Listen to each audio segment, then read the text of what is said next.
Hi,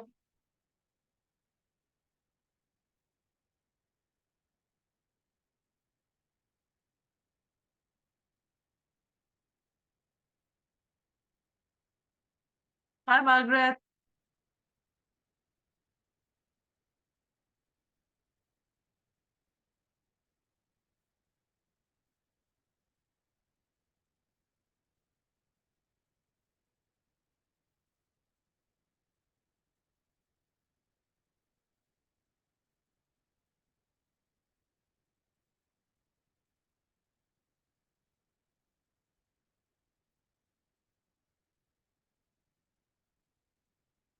Hi, Margaret.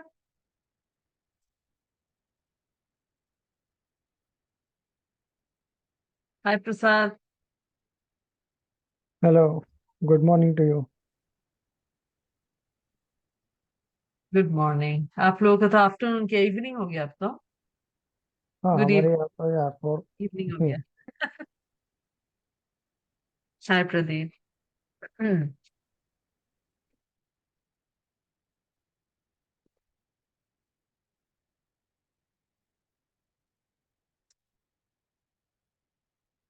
Last part one class. Last class should be on 24th. Everybody set for exams? All questions answered? Yes.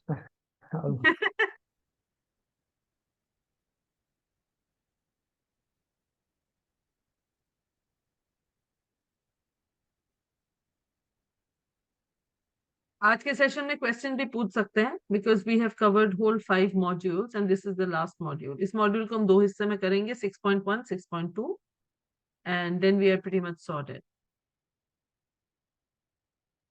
सो अगर पिछले modules के कोई questions हैं या फिर कोई और कंसर्न्स है, कोई टॉपिक फिर से करना है, मेरे को अभी बता दो।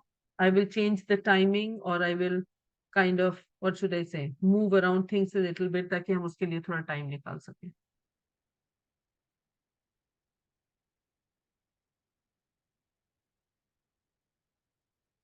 तो मेरा फेवरेट डायलॉग होता है, इट्स आइदर ऑल क्लियर और ऑल क्लियर।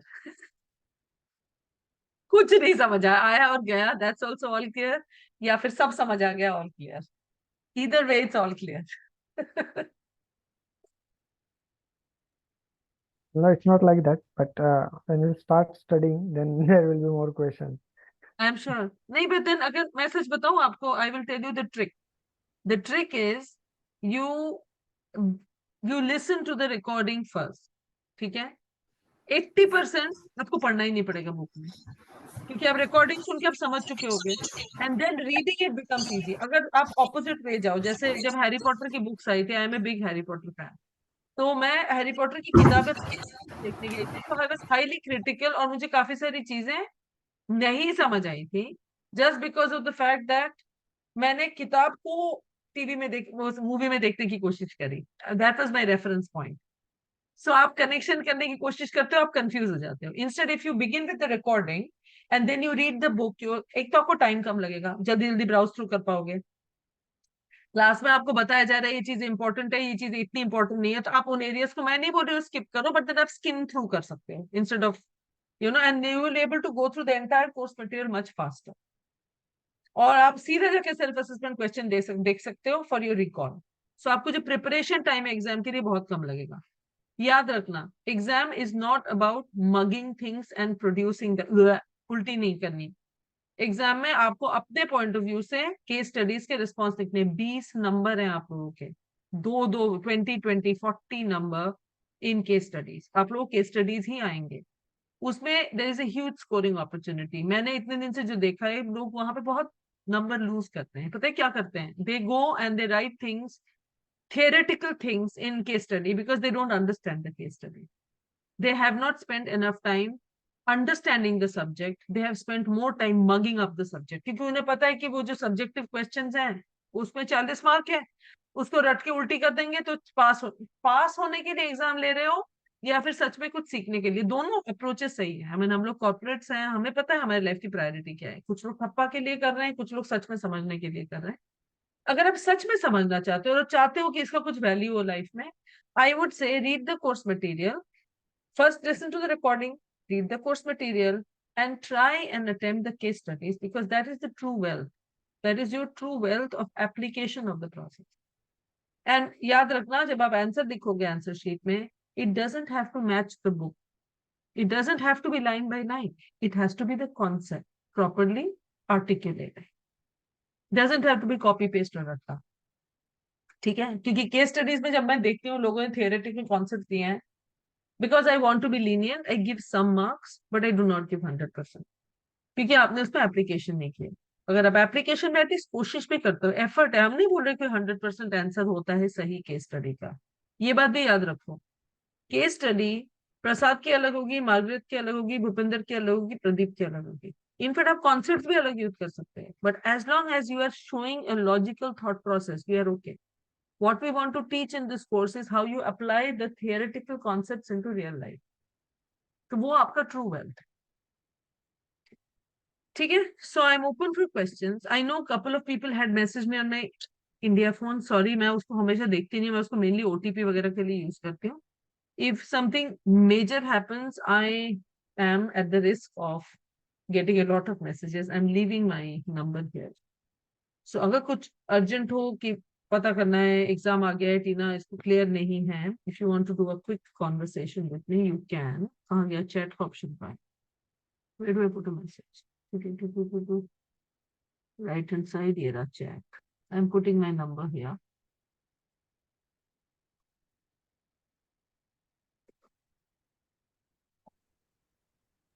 ये मेरा पर्सनल नंबर है, यूके नंबर है. अगर आपको कुछ मेजर टाइप का पता करना होगा, आपने मुझे इंडिया नंबर पे मैसेज करा है, मैंने जवाब नहीं दिया है, then you try this number. Okay,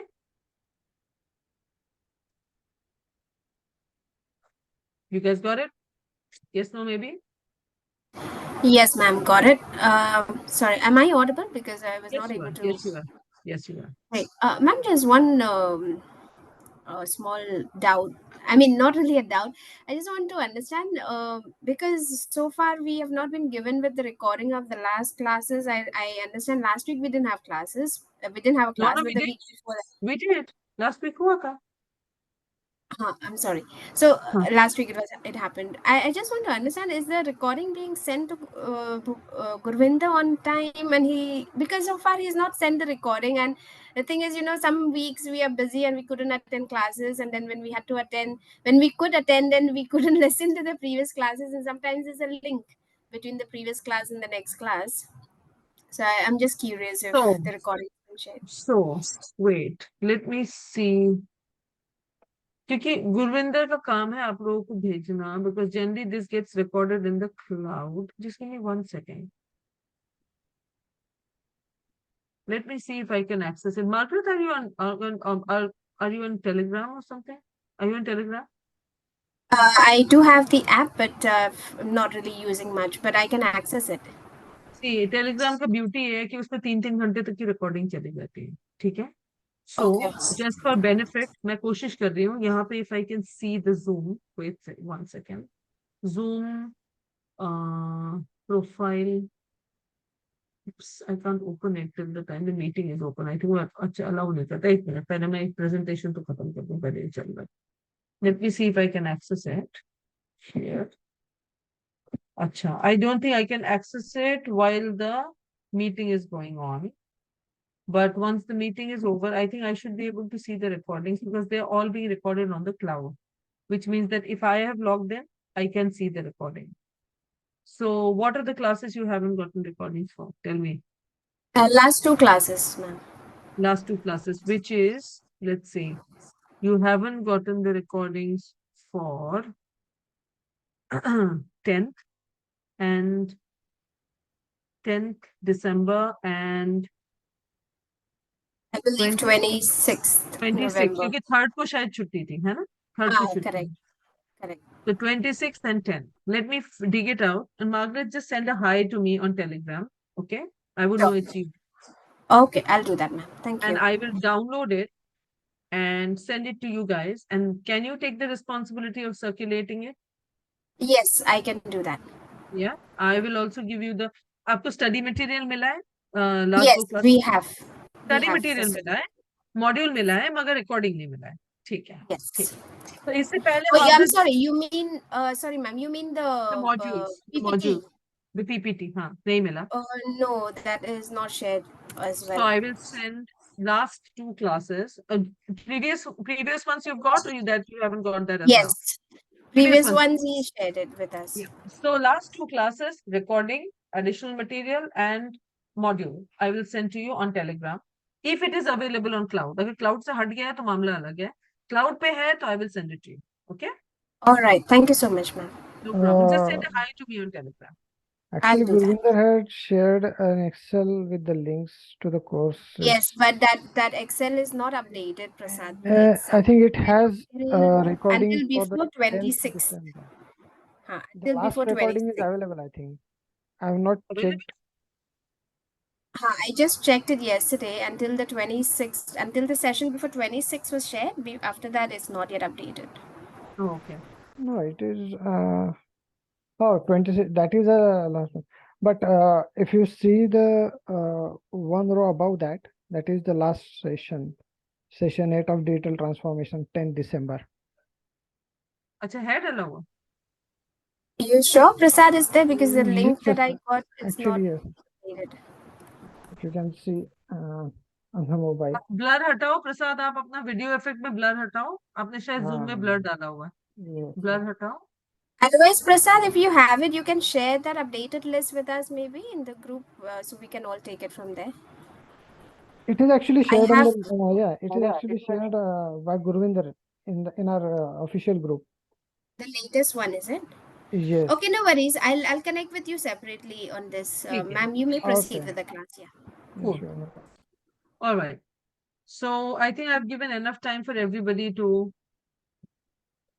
join. The ones who have joined. Let's respect the time of the people who are present. So we are going to cover the last module in two sections, 6.1, 6.2. It's called the final version, final module, which uses all the material we have been able to learn from the previous 5 modules. And it is called the digital learning platforms module.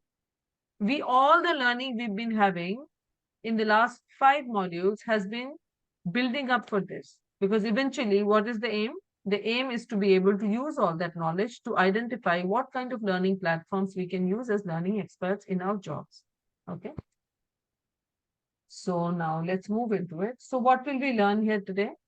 We will be learning about key terms and concepts of digital learning. Now, key terms and concepts, you might find it a little boring, but I do want to spend some time here explaining the difference between various terms which people use interchangeably very conveniently. All these words that we are going to talk about today, they do not mean the same. They are different, but the differences are very subtle. So I want you guys to have a good understanding. So if somebody argues with you that ye to wahi hota hai, you can say, no, ye nahi hota hai. This is the difference between them. And that shows, one, your awareness. And second, it also helps you distinguish between who is trying to speak nonsense to you and who really knows about the subject.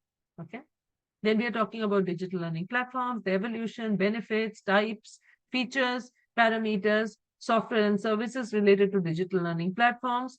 What types of LMSs do we have? And then there's some self-assessment question. Of course, we cannot cover all of this in one module. We will do half of it today, half of it next day, which is 24th December. That's your last session.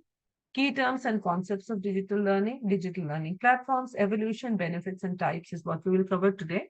The rest of it we'll cover next day. My humble request, please go through your materials, just browse through once, and in case there is any specific topic that you would like to talk about, any queries, questions, etc., let's make sure that we cover that in the next session. I would hate to leave you guys hanging. Okay. So now there'll be a little bit of reading involved today. Why? Because I want you guys to read and ask questions. If there aren't any questions, then we can move forward and we can progress at a faster pace. But if there are any conversations or discussions to have, then we can stop and have them. So there is some material on the screen where we are talking about key terms. We are talking about digital learning. We are talking about online learning, how they're slightly different. And then there is the e-learning. So I'm going to stay quiet for 30 seconds and let you guys consume what's on the screen. And then I'm going to go through it and move to the next slide. Does that work, everybody? Yes, no, maybe? Okay, great. And by the way, all of this is in the book as well, but I just wanted to bring it on the slide because these are the important bits.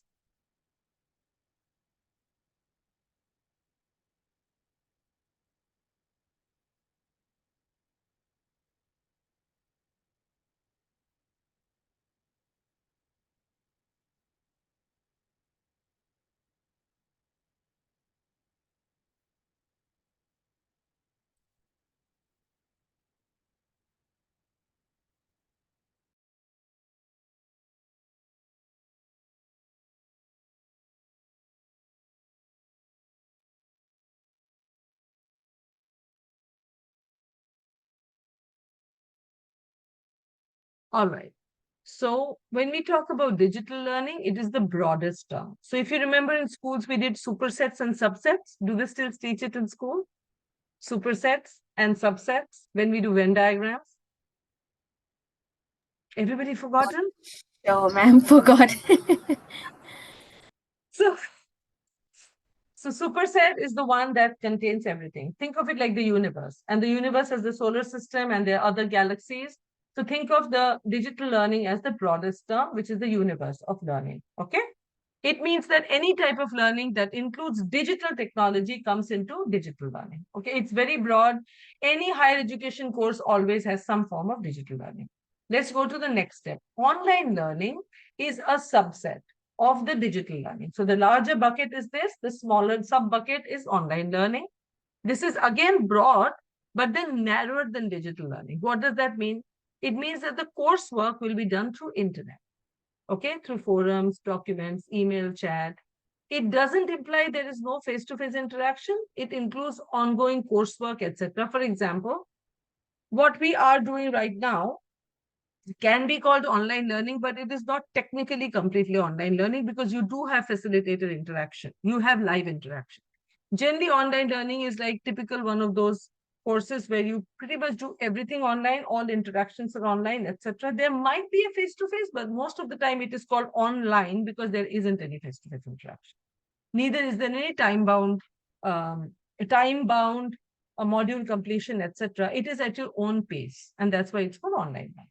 Then you talk about e-learning. E-learning is also known as what? Virtual learning. Okay, this is again a term where we are talking about it is a course that is taken totally over the internet, where there is, when we say face-to-face interaction in the previous conversation, online learning, face-to-face means that literally physical interaction between the learner and the trainer. Face-to-face truly means physical interaction in one place, same geographical location. E-learning is totally over the internet. That means people never meet each other in person. Okay? It means that all the coursework, communication, everything is managed through the internet. And that is why it is also called a fully online course. There is no meeting. For example, Narsimurti does this part-time MBA, which I do. Okay? It is called online, but then in that, the project work and the discussion forums had to be done in person. So I had done it from when I was in India for a short period of time. And then in the evening, after my office, I had to go in the evening for those classes and forums because we were in the corporate learning group. So my classes would begin at 7 to 9, where we had to meet once every week for our discussion forums, for our project discussions, and also meet the facilitator. So even though it was an online learning, it was called part-time because you still have to go physically and meet people and do assignments together. So it is not a fully online course. There was another option, which is a fully online course, which was cheaper, which meant that people never interacted with the facilitator other than online, and they never got together to do any coursework or project or visit the campus, etc. You got the difference, everybody? Yeah, okay. Then there's distance learning. हम सबको पता है क्या होता है. It is a synonym for e-learning. You learn from different parts of the world, different parts, different cities, different countries. You can learn. Blended learning. Most of us are doing that nowadays. There is in person and then there is online, because I'm moving faster because these are more common. But the first three terms are very important for you to know what the differences are. Now, distance learning and blended learning are not the same. Blended learning is 70-20-10. Do you remember we spoke about 70-20-10? 70% on the job, 20% through mentoring or shadowing, 10% is hardcore classroom learning. Then there's online course materials. Everybody knows what it is nowadays. Digital curriculum is different than course material. Curriculum is the broad structure of your course. Okay. जैसे आप लोगों को एक page मिला, you got this PDF document which is a list of things that are going to be covered in the course. That is your curriculum. It is not your course material. Digital curriculum tells you what will be covered. For example, if you go to the MIT website or you go to edX website, there is beautiful courses available. All that they give is the curriculum. When you click on the curriculum, it takes you to the course page, and then you have to pay, or if it's a free course, it's available. So it is one of the ways of giving people a summary to the taste of what you will get if you take the course. Then e-textbook, again, it is the narrowest terms. It means that whatever material, for example, right now, the digital transformation in training and development book, which is available to you as an e-textbook and also available to you as a hard copy, is what you can refer to when you are studying, you're making notes, or you're creating your own study material. So these are the important terms that you should always keep in mind. When you're having a conversation, if somebody is trying to, what should I say? Tell you that these things are not the same, or I'm confused, you should be able to now clarify. What's the next thing you want to talk about? Next thing you want to talk about is I have digital. one. Yes, Hello. Prasad. Yes, Prasad. I have one question on previous Yes, slide please. Yes. regarding the blended learning. You mentioned Yes. that it is like 70, 20, 10. Yes. So, but in 70, 20, 10, like we 70% of the learning happens on the job, and Yes. 20 with peers, and 10% by in the classroom. Yes. So how it relates to this blended learning? What is blended? Let's go down. Let's go down one level and understand. Yeah, Simple it's a English blend. word. Yeah, What is blend? It's a mix. it's a right? mix of different things. Yeah. It's a mix of different things. Now, when we say blended learning, most of the times we have this misconception that learning is only in the classroom. What I'm talking about is learning doesn't stay in the classroom. When we say blended classroom learning, it means that it will be online. You have to read some material, you have to listen to some videos, you have to interact with some people, you have to complete your course material, and you also have to talk to Tina as a facilitator. It's a mandatory class. So you do that blend. But truly, in an organization, if you want to talk about learning, you go to any leader and you say, "Maine ye course kiya hai." The first thing they will say is, you just come from the classroom, you know nothing, you don't have any practical experience, I don't value the training. That is one of the reasons why learning and development is not valued, because most of the people, now they're getting more aware of it, but most of the people think that it is only bookish knowledge. Why does the intern get kicked around when they join the company? Because everybody thinks, naya hai, aise kuch nahi pata. Ye pad ke aaya bas. That is why interns come and gain that experience. Truly blended learning for an organization should be you applying the learning on the job, you seeing people that acha main seekh ke to ye aaya tha classroom mein, but actually in real life this doesn't happen like this. People change it, or people modify it, people take shortcuts around it, people don't follow it. That is where the 20% comes in, and the 10% is the knowledge that you come to the 70% with. So you learn in the classroom, Tina will teach you some things, you will read some things on the internet, you will do some assignments, you will give some exams. That's your 10% that you will take to the job. Then you will try to apply it. Then you will face trouble. When you will face trouble, you will go to your seniors or your mentors who will tell you, oh, that doesn't work here. This works here. That is your practical experience. And that is true blended learning.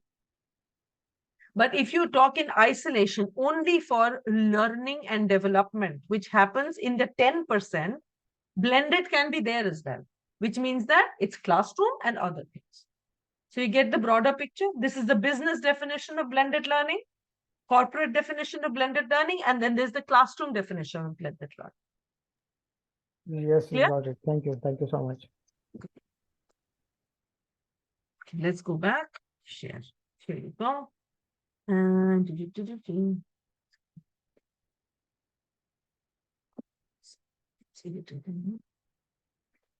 here. Now we are going to talk about digital learning platforms. This is the main thing that we are building up all the suspense for. So digital learning platforms provide what? Safe, productive learning environment. Now, many people think that the word safe nowadays is used very casually. Safe meaning by your interactions are safe. In the sense, nobody is judging you that, oh, this guy is stupid. Oh my God, he asks stupid questions. There used to be a time where people would be very shy in their classrooms. If you, I do not know, when I was growing up, at least in schools, there would be some people who would never ask any question. There will be some people who would ask questions, and other people will say, why does he keep asking these stupid questions? Okay. One of the things that is the plus, or what should I say, the highlight of a digital learning platform, which I personally think is that different people have different speeds of learning. Some are brilliant, they get it once. Some people do have questions, which are very basic. Some people will have questions from module 1. Some questions will have questions from, some people will have questions from module 3. Some people might have missed module number 4. Now, in a classroom environment, which can be a little toxic, people will refrain from asking the questions, thinking that लोग क्या सोचेंगे, मैं पढ़ के नहीं आया, लोग मैं expose हो जाऊंगा, मैंने पढ़ाई नहीं करी. In digital learning platforms, because there are some aspects of the learning which you can do at your own pace, at your own time. You can rewind the session and listen to it. जो हमारे time पे luxury नहीं होती थी. If you miss a lecture, you miss a lecture. There's nothing called recording. So it is safe. It is productive. That means you can listen and re-listen to things. You can read and reread things. And you can ask questions. Even if you're not asking questions in the class, you can ask questions in the discussion board. You can ask questions to the trainer separately without the fear of any judgment or without being called quote unquote stupid. Now, many of you might be thinking, that's no big deal. It is big deal. Now, I'm going to be slightly philosophical here. I work with a lot of depression and suicide awareness. And what I have noticed is that many people have been abused in their childhood in many ways that they don't recognize has caused certain kind of behavior trends in them. You have all heard about the iceberg model, right? We are just 20% of what we show the world. There is whole of 80% which is beneath the water surface, which people cannot see.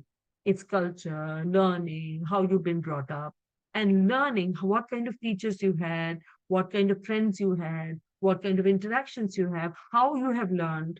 All of that makes a difference as to what kind of a person you become. So, as a learning expert, it is very important for you to recognize that it is important for you to maintain the integrity of the learning environment, providing people a safe platform to interact, learn, exchange ideas without going either into judgment or without cutting down everybody's ideas. So there would be people who would say, "Hey, bakwas idea." No idea is bakwas idea. You listen to people, be respectful, and you foster that environment, you foster that culture of learning. And that is truly what we mean by culture of learning. Encouraging everybody to learn. Let us say there is a 60-year-old man in this group right now, because I had in the previous batches in ISTD, very old people trying to learn. So when they would start talking, they would go into nostalgia. They will talk about, there was this 2-3 people from army. They will start giving army examples to try and understand learning. And there would be other people who would be fascinated to hear because they never thought how they would join the dots of their experience in army and how it would have helped them if they had had this knowledge. All experiences are precious, and different people in different age groups. And we've spoken about generational workforce and gap of learning and how people learn and communicate. Remember again, as a learning expert, it is your job to keep a conducive environment where everybody can learn, everybody can share, everybody can ask questions, and everybody can interact. In older times, it was not given that much value. But as we grow wiser, and as we have more and more platforms to interact and allow people interactions with, it is our job as learning experts to enable that. So there would be some people who will learn slower. You can allow those people to get into a group, interact with you, and get the questions clarified. Just like now, I'm saying that you can listen to my recording. You can read the material. You can reach out to me on WhatsApp. You can give me a call. What am I doing? I'm enabling people to reach you to get the information that they require to succeed. Now that success might look like a certified certificate in the program or a successful project. It depends upon what you define success as. Okay. And sorry for the philosophical spiel. It's important for me because I have been in the receiving end at sometimes because I've asked a question and everybody said, "Kya pooch rahi hai yaar, bakwas. Ye to already cover kar chuke hain." So maintain that. As a learning person, it's your job to maintain the integrity. Okay. Back to this. To be qualified as a digital learning platform, what conditions are to be met? Number one, trainers should be able to use it. Easy. Okay. Designed for use by trainers. Should not be too complicated. Second, it should be able to deliver interactive training sessions. Third, it should have the capability for including multimedia or gamification elements. You might not choose to use it, but it should have the capability to allow the inclusion. Fourth, you can customize the learning experience for different people.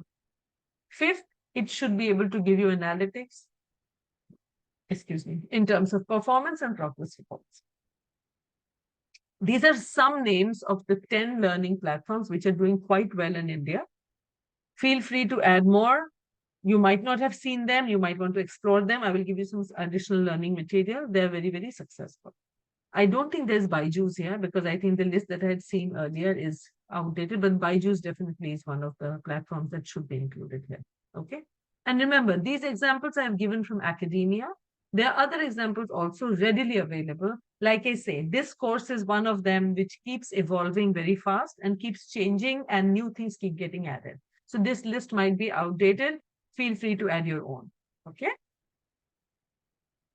Now we want to talk about a little bit about history. You know my affliction of history. I spoke about the history. Question? Sorry. Can I just wanted to know whether Udemy is also a digital learning? Yes. It's a learning platform. Fantastic learning platform. Same is the case that we used edX. edX is also a learning platform. So anything that is giving digital, like if you talk about Upgrade, Coursera, these Yes. all are into Coursera. digital learning? Coursera. Yeah. Thank you. So see, one of the things, and thank you for the question, Bhupinder. When you are providing online course material for people to learn, it is a learning portal. Remember, it's a learning portal. Now, Coursera, from what I know, is a learning portal. But Udemy is a learning platform. दोनों में क्या फर्क है? A learning portal just has content for people to consume.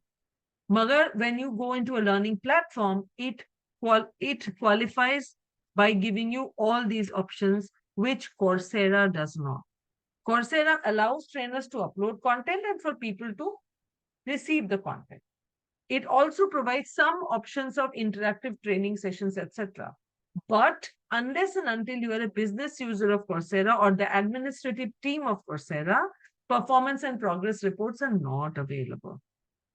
So anywhere you go to these portals and there is a business option or a corporate option where you can go and apply this for your own learnings to be uploaded and for people to be used, it is just a portal.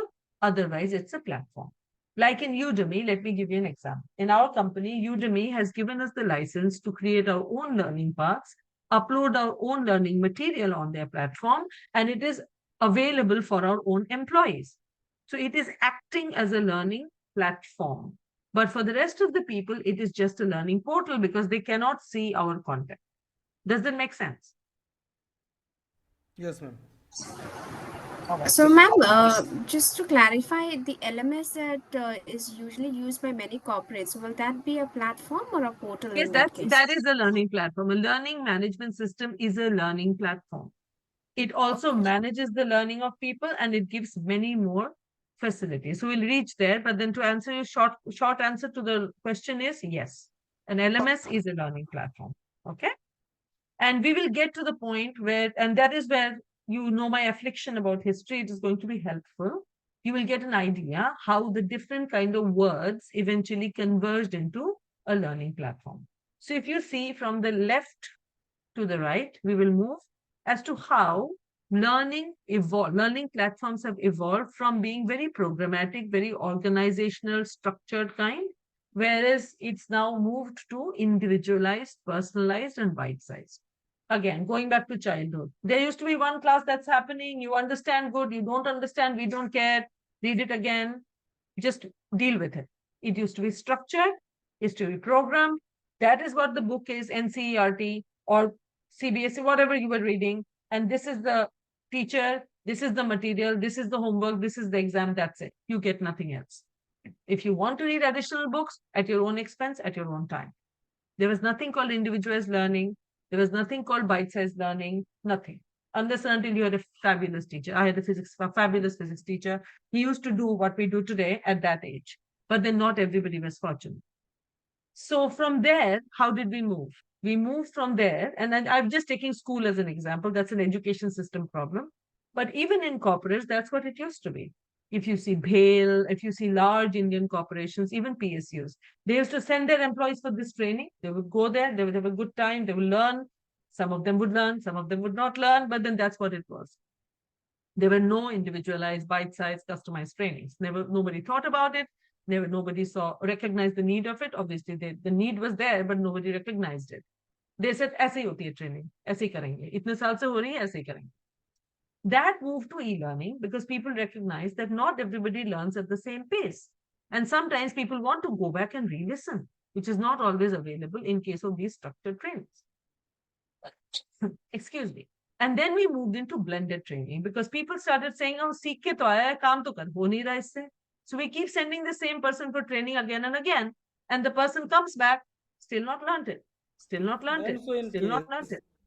Sorry. so ma'am, in that case, their on-the-job training is imparted over there after training. Yes, yes.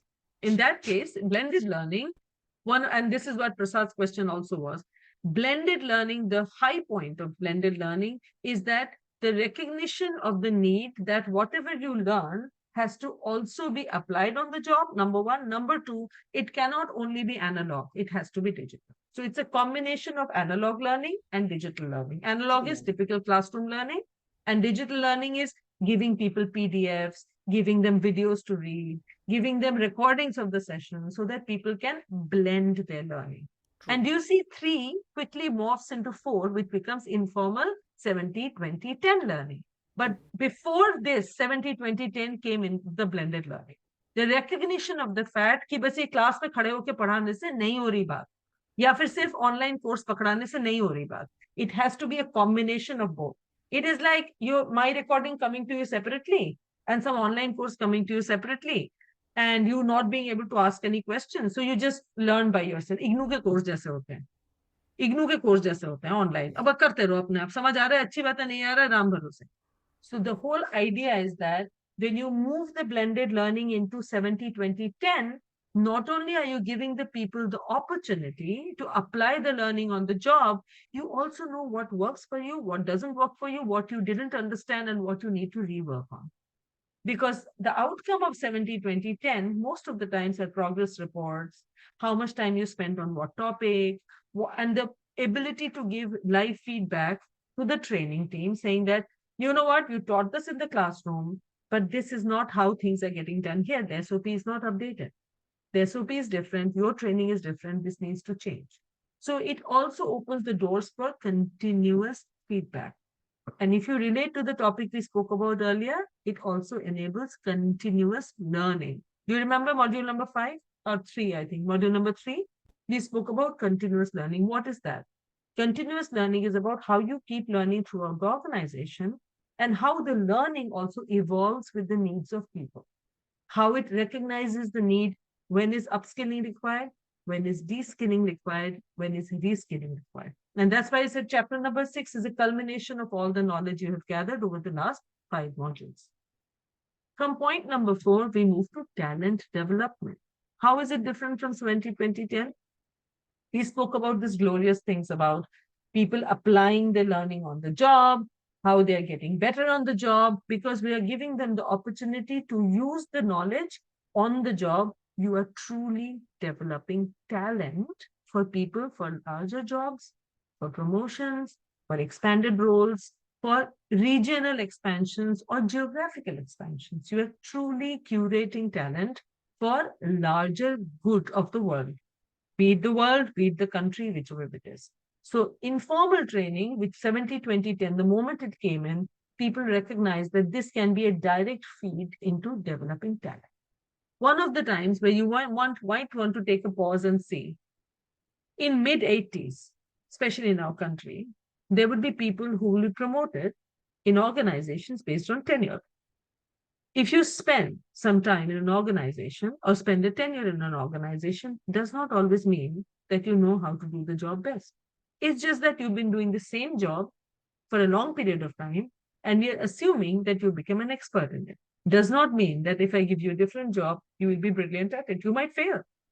So when you do not give people the opportunity to use their knowledge on the job, or you do not prepare them for changes and give them the opportunity to see how change will look like, this is what happens. You promote them and they fail. And then people say your talent development pipeline is not good enough or the project failed. Now, one of the other things you also need to recognize is when you put people to new jobs, let's take an example. You do a great job in your current profile. So let us say your current profile is processing insurance claims. Okay, you currently understand insurance, you process insurance claim, and suddenly now I make you the sales manager of a certain region because you understand insurance claims, you do a great job on insurance claims, you are able to find out fraud, you are able to find out something. Now I make you the sales head. You hate sales. You are never made for sales. So look at this dilemma. You have the knowledge, you have the capability, you have spent the time in the organization, but when you've been put in a job where your heart doesn't stay, what will happen? You will fail miserably. You don't want to go to job anymore. You want to leave the organization and go somewhere else where you want to do something that you enjoy. Now flip it as a learning development person, as a human resource person. When you put this person, amazing potential, great performer, you put them in a different role and you see how they're doing the 70%, even after training them to be a sales manager, you know this person is failing. So now you know that before the person loses all interest, we need to give this person something else that matches the interest and brings out the best in them. And that is true talent development. Instead of throwing person in a new role and a failure, it's a new one. You get the idea why we are calling it talent development? Everybody? Yes, no, maybe? Yeah, ma'am. Yes. Okay. So now we are taking it a notch further. So talent development is what was very familiar for me till the time I was quote unquote young. This is now the new age thing. Social media learning, mobile learning, and it's amazing. It is fascinating how people are learning from each other. People are learning online, not only through e-learning module, but now they're also learning on social. People are sharing their knowledge, their interpretation. People are even taking big giant leaps of trying to interpret religious texts, quantum physics books in their own language, and that is becoming learning for other people. So basically, learning is no longer being considered as sacred and exclusive, that only a professor can talk about it. Only a PhD scholar can talk about it. Now we are bringing down learning to the common man. So social media learning is pretty much that. I will read a book, I'll make an interpretation of it. Okay, Gita in 5 minutes, or quantum physics in 5 minutes, electromagnetics in 10 lectures. I am not a PhD, but I have a YouTube channel. I have access to materials. I have read in a college. I have completed my university degree. I will give my interpretation online and people can learn from. You'll be surprised how much of that information is also incorrect. But then that is why I always say that when you're quoting sources in your learning and training materials, be sure that the sources are vetted and the material is reviewed. So this is a caution. Remember that, because most of the people, just like Google, right? People go to Google and they try to do medical diagnosis.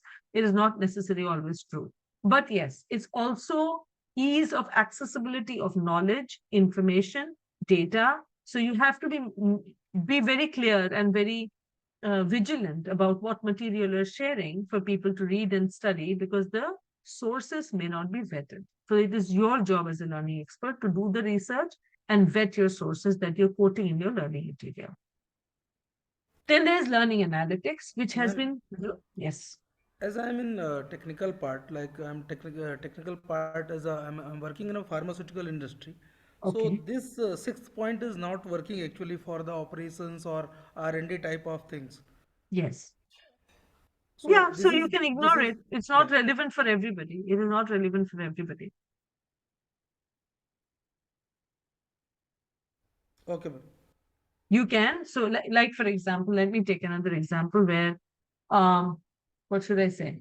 So we I don't know how much you know about me, but we work in the cigarette industry, tobacco industry. I'm the big bad wolf. We develop Marlboro and we are not proud of it. And we are trying to move into a smoke-free future, which means that we work with e-cigarettes where we have a lot of research and laboratory scientists who do a lot of work, which means that we try to find out how to reduce nicotine addiction, how we Mm-hmm. can move people from smoking regular cigarettes to e-cigarettes. So to your point, none of the material that our scientists, etc., talk about in the labs can one be is proprietary, so you cannot send out just like pharmaceutical. And True. second is most of the information that they deal with there is all bookish and cannot be learned through social media, etc. So in that situation, this pillar, which is available for customer service, insurance, sales, other academia, is not applicable for very exclusive niche fields like research and development, pharmaceutical, life-saving drugs, defense contracting, etc. This is something that will not be available for them. Make sense? Yeah, ma'am. Yeah. Yeah. Learning analytics will, because learning analytics is very cruel and brutal, especially in niche fields. Because unless and until, for example, there is a field in our e-cigarette section where they say that the learning path, the time you have to spend to get a license to operate is 1.5 years. 1.5 years. Before you spend 1.5 years in the labs, understanding what we do, you do not even get a license to operate. So your probation period is 1.5 years. And these are people who are scientists, people who have completed their PhDs, and they happily complete their internship. So it is different for different people. It is also very stringent because there's compliance, there's regulatory, and this is very similar to the pharma industry because there are so many compliances, so many regulations, so many requirements that need to be met that before you tell somebody, okay, learn, certified, thappa de diya, usko, this person is licensed to operate, the time required is much longer. The learning analytics become critical. Learning engagement becomes critical. Now, do you see how we move from learning analytics to learning engagement? What is analytics? Bunch of numbers. Ye number hai, these are the number of hours, these were the number of errors, this is clearance percentage, this is error percentage. But what do you do with those numbers? First, we never had those numbers. We just had very basic subjective question papers. Unfortunately, that's what we do in ISTD. But then, yeah, that is limited there. But then in sophisticated places, we do get our learning analytics. But now what? You got the learning analytics. How do you make sure that the learning analytics are interpreted intelligently to make that have an impact in learner engagement? Let us say there is a certain module that people have studied. The clearance percentage might be 100%, but the number of attempts for that module has been 9. Average is 9. That means people have to read the material 9 times before they're able to clear the material, be it quiz or any other assessment. What does it tell you as a learning expert? What does your gut say?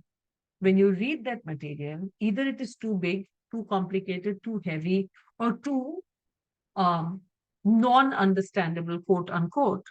It needs to be broken down. It needs to be more practical, easy for people to understand, or it requires some additional trainer facilitation for people to be able to clear it. So am I using my learning analytics only for showing my leaders, showing some dashboards, or am I truly looking at my analytics for outcomes and using it as a feedback to increase my learner engagement, make life simpler for my learners, and benefit the organization, company, country, whatever you work for in a larger way. So that transition happened when we moved from 7 to 8, using learning analytics for learning engagement. And then you move even further to learning relationship and personal transformation. This is the nirvana for a learning expert, that your learner eventually has a personal transformation in terms of knowledge, in terms of skill, in terms of behavior. Now let's talk about the soft skill. We spoke about very technical skills. Let's talk about the soft skill. Somebody who is getting trained to become a team leader. Somebody who will have to lead a team on ground, 10 people across various cities in India, 15 people, and people who are spread across the world. And we are training this person to become a responsible team leader. Now, the person begins from your learning, blended learning, on-the-job training, you give a license to operate. Over a period of time, the person encounters and embraces the change and transforms as a person. Person who was impatient can now handle conflict resolution with ease. A person who was not an active listener becomes a patient listener. Somebody who was always fighting to receive feedback now is not only able to receive feedback, but also provide feedback. That's the personal transformation for the person who has come into the training as a learner. So what are we basically doing? We are saying by individualizing learning, by personalizing learning, by making it bite-sized, easy to consume, we are contributing for a transformation of the learner, not only through application of skill, but also adding value to their job, adding value to their resume. That is the value of the transformation that has happened over so many years, from point number 1 to point number 9. Okay, so that's why I wanted to talk about the evolution and what role the learning platforms play in it.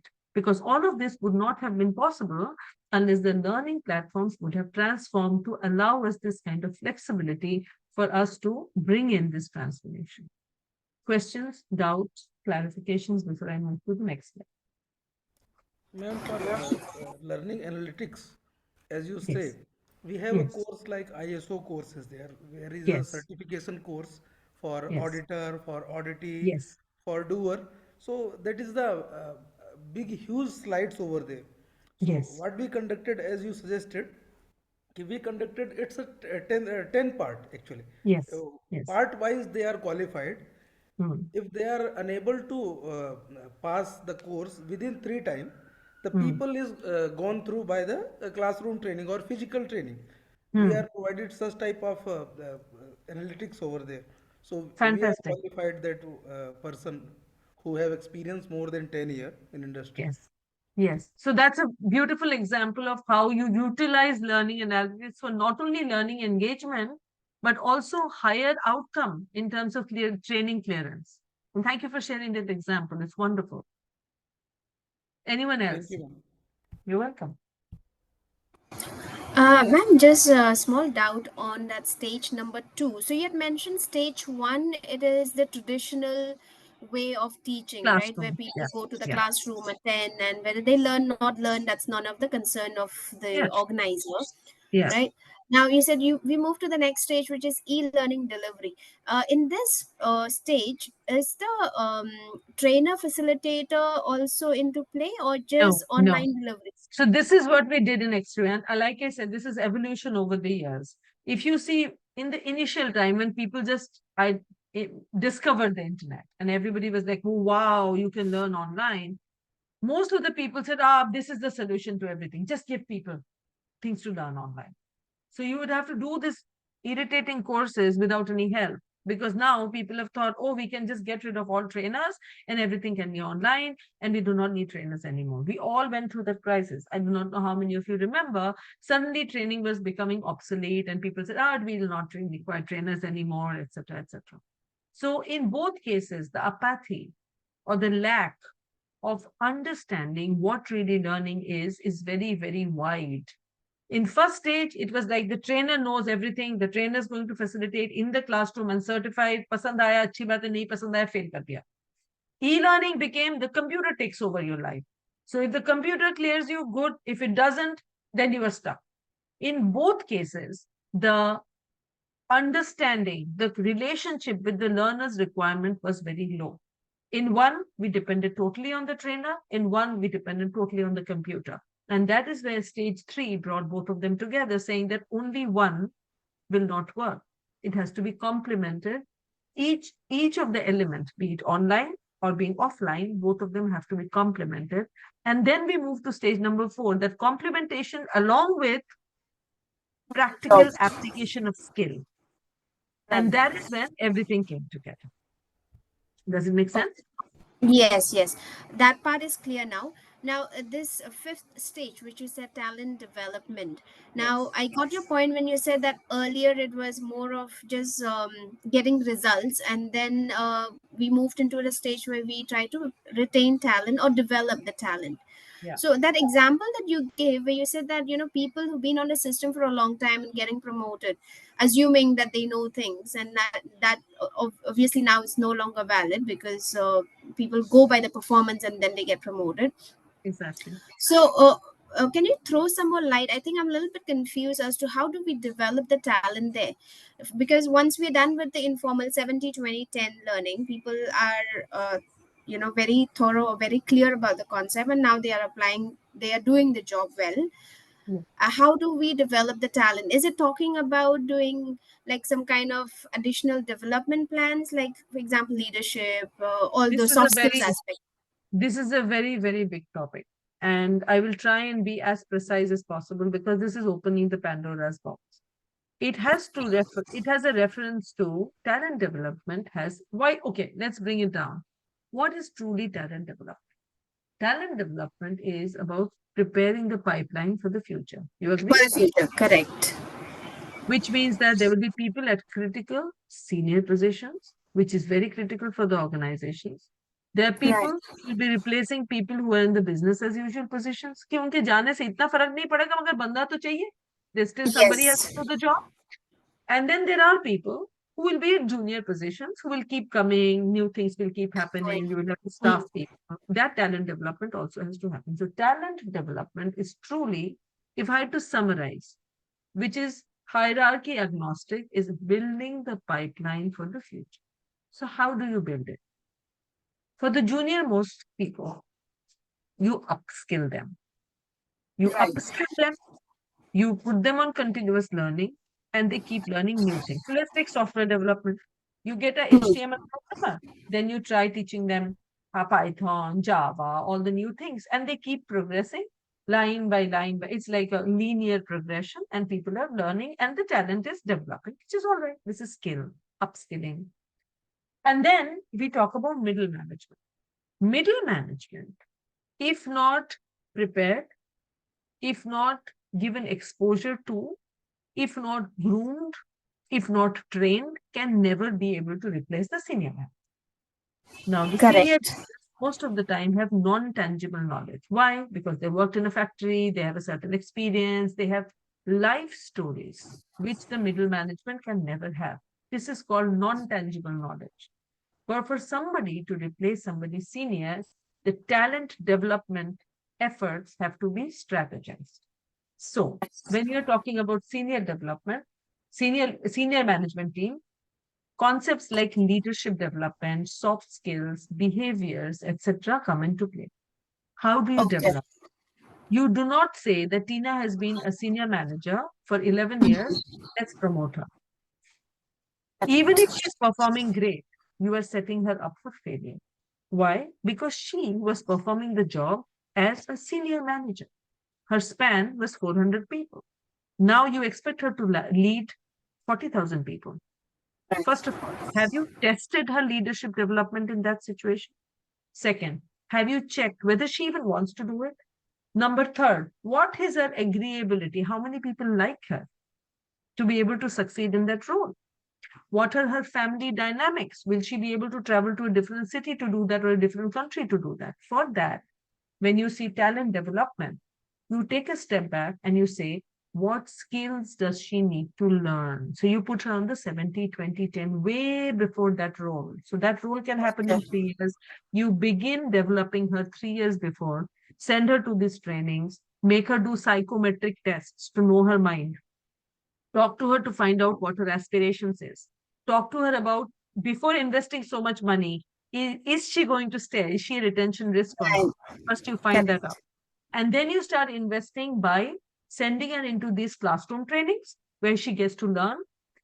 Start aligning a mentor who that person she will be replacing or shadowing somebody in a similar position so that she sees how the day in their life Things is. are done. What Right. am I getting into? What am I getting into? Now I work for 8 hours a day. I might have to work 16 initially because I do not know this. My clients are now in Asia. My clients are now in Europe. My clients are now in US. That means pretty much I will have to work 24 hours. Am I 4 okay to hours. that? Okay. And then you put them into the 70%, which is send them on a shadow role. STA, short term assignment. Send them on an Okay. STA. Send them on an LTA, right near the promotion time. Okay. That means you say the word that you use, performance based. That is the performance you want to see. You do not want to see Tina performing as a senior manager because she's brilliant. You already proved it. The idea is that when you throw Tina into the mix after this Is he training, going to survive? Mhm. is she going to survive? Is she going to make the company successful? Is she ready? If she's ready, then you promote. So all this jaddo jahad that you just did is called talent development. And there are multiple assets to it. There's competency framework, there is potential mapping, there's a lot of things, but it's a huge bag which has to Right. be unpacked.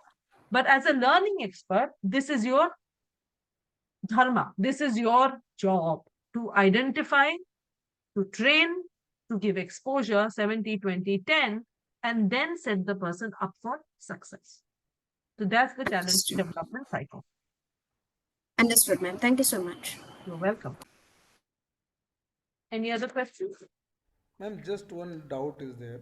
Yes, please. In this roadmap structure, first point is I think nearby for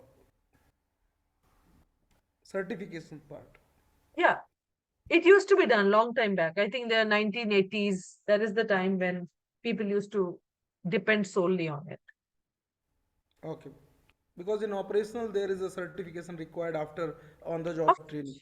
of course, of course, of course. When you work in manufacturing, you work in retail, you work in all these places, certification, license to operate is super critical. Like people who work in our labs, etc. Without that True. certification, you can't even touch the equipment. You can't even go. You can't even do anything. So that part still exists. Even if you go to point number 9, the difference is that we do no longer say that one size fits all. We individualize it for every person, every job, every role. The certification still exists, but the way you deliver the learning to people has changed and it has become more effective. True, man. Because food Make and sense? drug industry is having similar type of. Yes. Yeah. Yes. What else? Anybody else? Any questions? Now, I just want to share one thing, ma'am. Yes, Actually, please. this point number 9, I could relate to it very well because I realized at work, we did a session, a group session, like for a group of 20 people on very basic program like email etiquette. All right, in that group of 20, there would be people who know the etiquette really well, and there would be people who know it like 50-50, and there are people who are very poor at it. Now, what we did was when we did the classroom session, which was only for 5 hours of session break, we had like 2 days of session. We had a general information thrown to all. Like these are the Mm. etiquette that we need to follow. Like use 7 C's. These are the 7 C's. And after that, the actual learning happens when we connect. So I connect with them once in a week for a individual feedback session Mm. where I see how they draft their emails or how they communicate with clients, and then give them feedback based on their individual performance on the 1-2 emails, yeah, 3 emails that I checked. And I noticed that over a time of 4 months, a person who had like just 10% knowledge of email etiquette, and even post the training session, the assessment that we did, that person like could manage to score maybe 40 to 50% at the end of 4 months, with that individual feedback that we would give every time, saying that I noticed that you need to work on this particular area more, or that little less, or you're doing really well in that, maybe you can focus more on this. At the end of the fourth month, I mean, really happy to see that they reached that almost 90-95% target.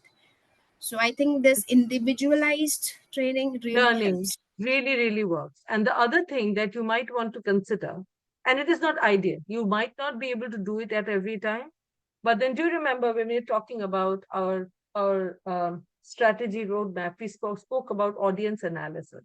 Yes. If possible, again, I'm saying it's not ideal. If Right. possible, the ideal scenario in this situation will be to group people who are Segregate. really good separate. Yes. So Segregate. put them in Yes. separate learning sessions ताकि आपकी मेहनत कम हो.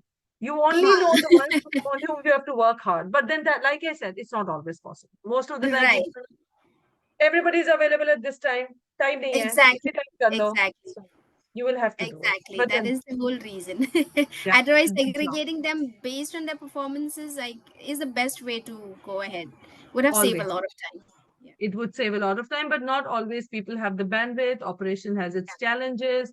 In that situation, you work with the hand you are dealt. Take whatever you have in hand. Exactly.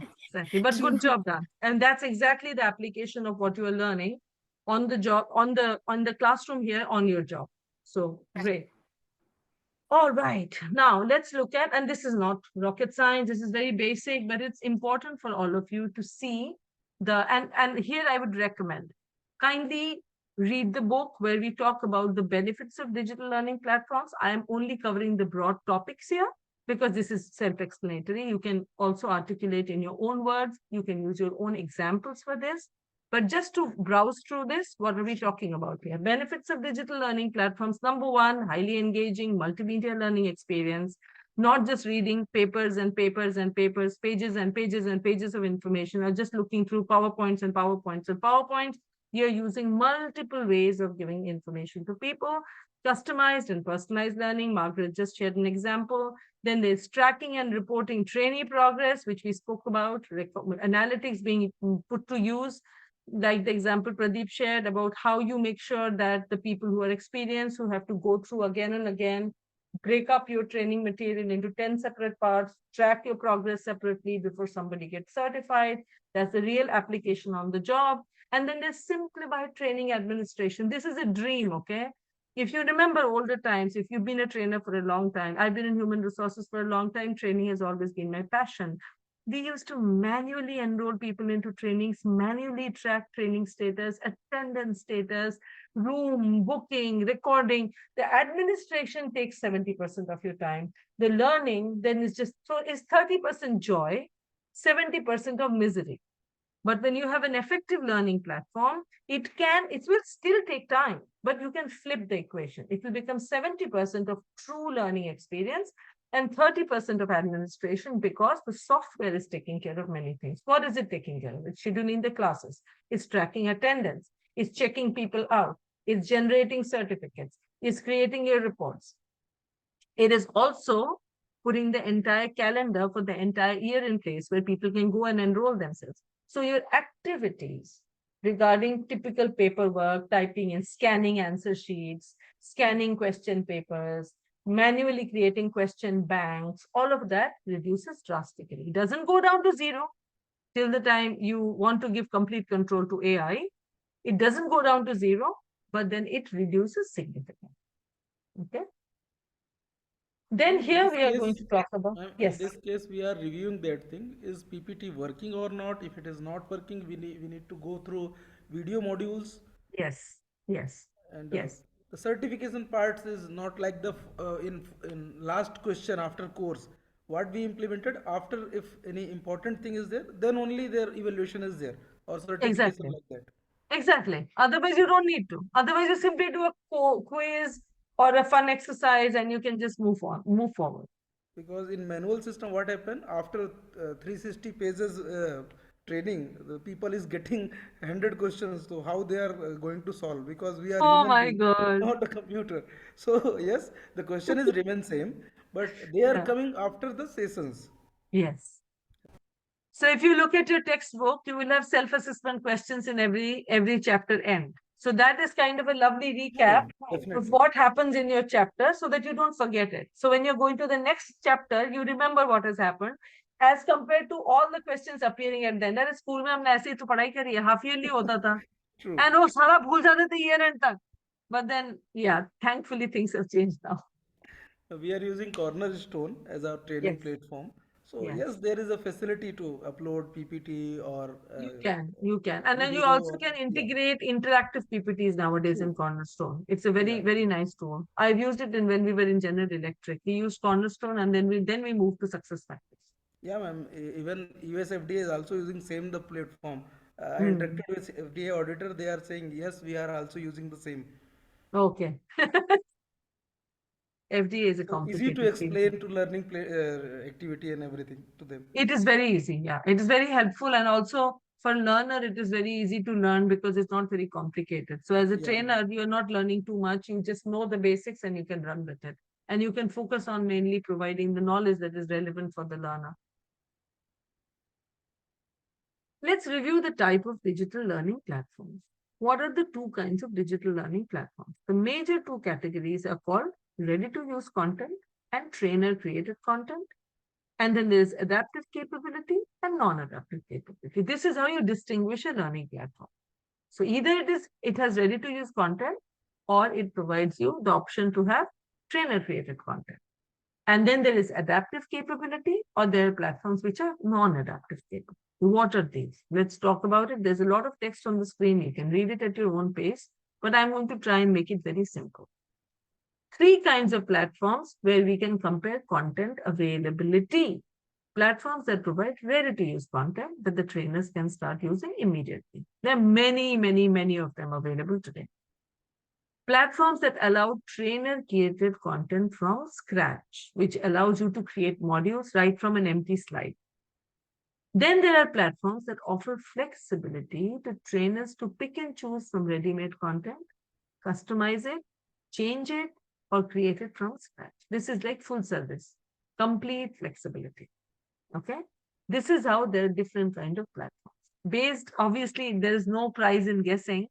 The third thing that I said that is going to be the most expensive platform, which allows people to edit the existing content based on their organization and also upload fresh content which is relevant for their take home. Okay, that's the first. Ma'am, just one question. When you say ready to use content is available, does it mean that that learning platform, like for example, right now Pradeep took the name of one learning platform, is it that that vendor will create the content and Has give us, or already created the No, content. Has Margaret, right? already oh, created the content. Yeah. वो पड़ा हुआ है but वहाँ पे. these, You can just go and use it. You just go use okay, it. so these are more on the development part kind of content, right? How to give Non feedback. process related.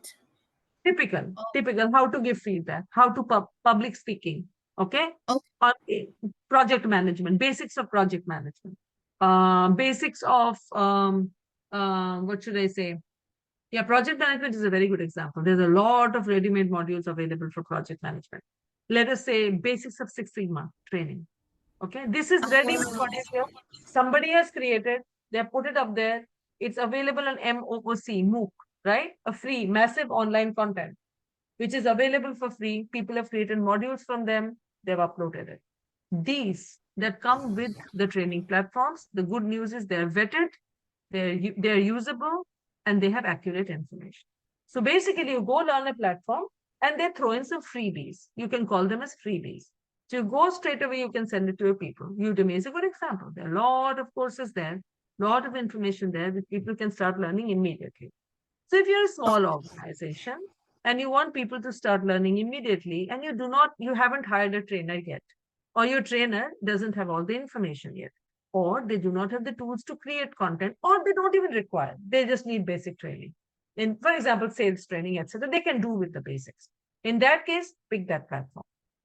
The second category is that their content is there, but I want to customize it a little bit for my organization.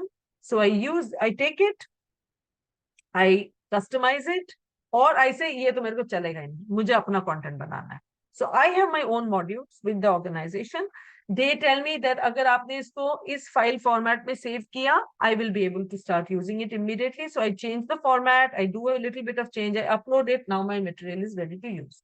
So either I use existing content, or I create content from scratch, or I edit the content which is existing for people, brand it according to myself, and I start using it.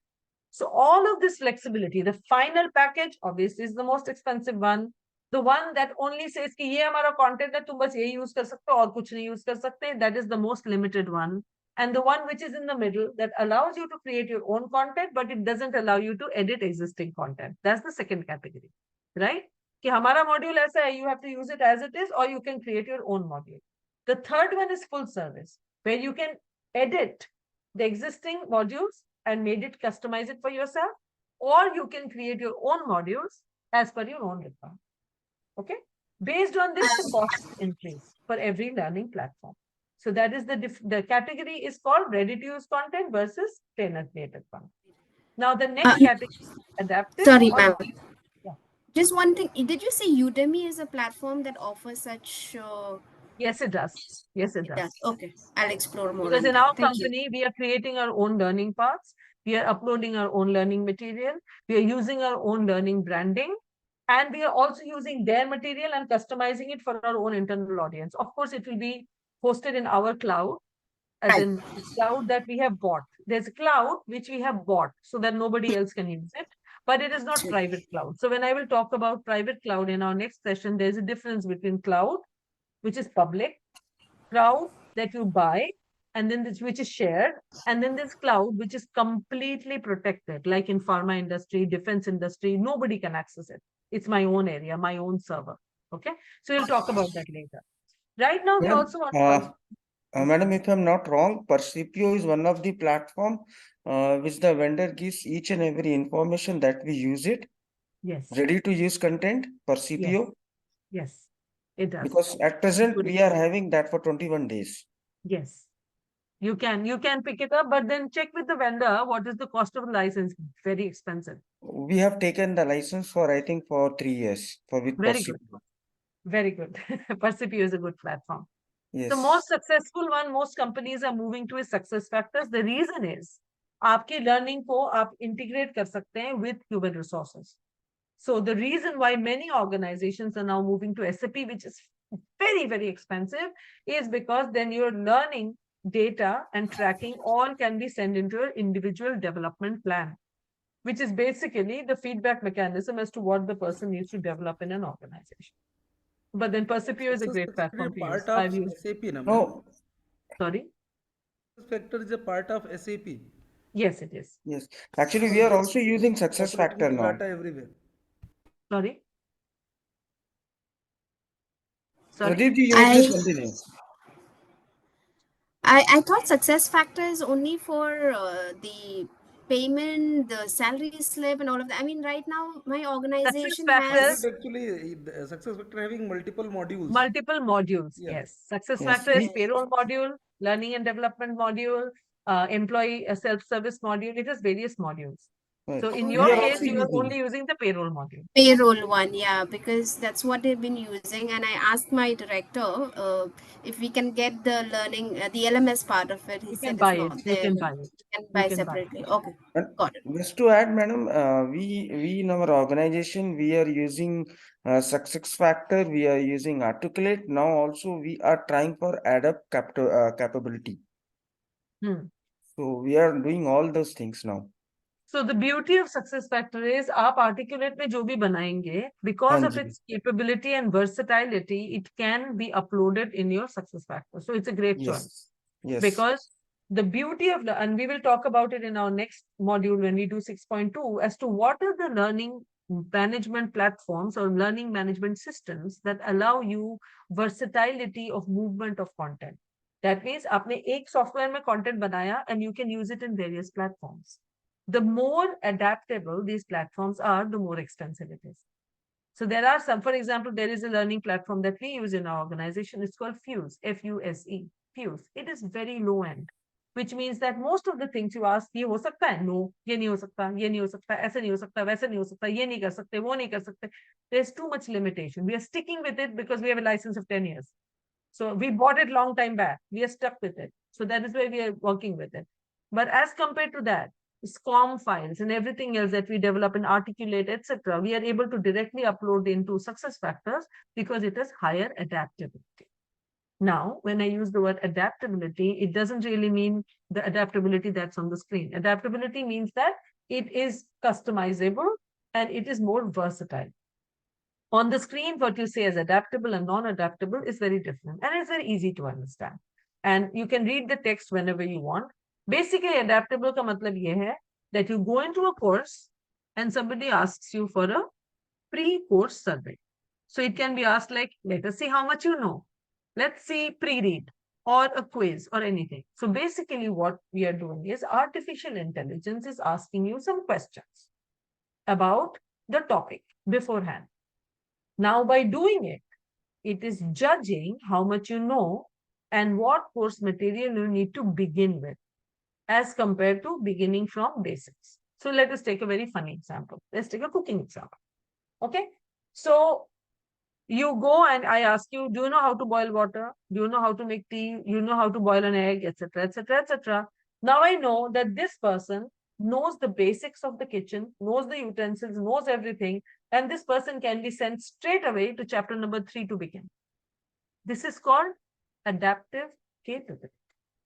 You are adapting the learning journey of this person based on the person's previous quiz score, because they do not need to learn the basics.